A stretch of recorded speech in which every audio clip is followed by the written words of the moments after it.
Hi, I'm Adam. I'm here at Gen Con 2024 with Lyla Fujiwara, the project lead for the Stormlight RPG.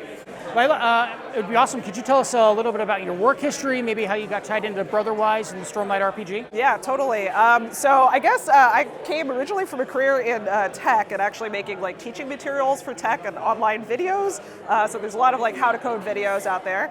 And then in 2020, I started making a transition into role-playing games. I was we originally had a wonderful project lead, Anthony Joyce Rivera, who is a mentor of mine and sort of scouted me, and I am now project leading. Prior to this, I developed my own game called Jukebox, the karaoke musical TTRPG, which went live on Kickstarter a number of months ago. And I've also written a bunch of like third-party D&D 5e content. But yeah, I am thrilled to be here and thrilled to be part of the team. Excellent, excellent. I was hoping with your history working with 5e, could you break down or tell us what maybe familiar 5e players can come to expect with the Stormlight RPG, or maybe introduce what this game will be for people who are maybe unfamiliar with 5e? Yeah, so I think the biggest thing is that we have like the core resolution mechanic, which is rolling a 20-sided dice, is very familiar. We have attributes and skills similar to 5e. So some of the bones are definitely familiar, and I think a really good onboarding for new players. We also have a lot of other stuff that goes beyond that. I will say that, like whereas in D&D you have classes, you have sort of a skill tree, talent tree that you build characters off of. One of the things that I really like about the books that the designers did was take sort of builds, classic builds that kind of model things that you see off in the books, and talk about how to pick talents and stuff to be able to build that, which is a onboard experience that's like kind of like picking a class in D&D. So I think those are some of the major, comparisons there. What would it be like for me or any of our other watchers here who have never played a TTRPG before to come in and play or experience this game for the first time? So I think the first thing I would say is that our rule books are written from the perspective of what is a role-playing game. It has a lot of the, sort of first step content about situating yourself, understanding, kind of what's going on. Another thing that's exciting is that we're going to have like actual plays and things up live and how to play videos. So that is definitely content that folks should look at. I think that the main thing is, or potentially the most intimidating thing is if you're GMing for the first time. And for that, I really suggest looking into the pre-made like adventure content that we have. So that kind of takes the stress off of planning out your own whole story, and it can get you kind of like tutorialed and on-ramped into the mechanics.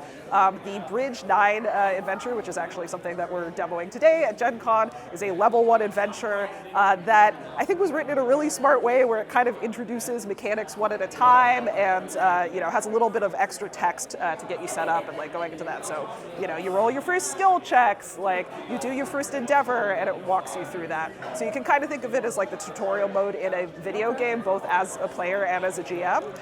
So that is where I would get started. Excellent. You told us a little bit about your work history, your experiences. How did those experiences influence or impact your workflow or your process or the game in general, the Stormlight RPG game in general? Totally. So I come from tech, and I come from a position where we were making online video content. I was over at Google, and we were teaching people how to program, which is somewhat similar to teaching people, how to play a role-playing game or making a rule book for any kind of game. And so I'm in a sort of, operational position in that I'm the project lead, I'm our schedule czar, I manage our extremely talented team of writers and editors who are making all of the material for the Stormlight Archive TTRPG. So a lot of making online digital video content, that interactive teaching courses, and making rule books and organizing teams for that was directly applicable to the stuff I'm doing today for the rule books.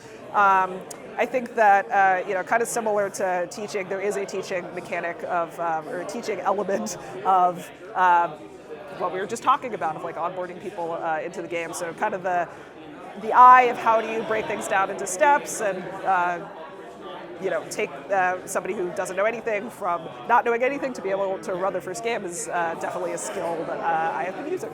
What is something that you are excited for new players to experience the first time?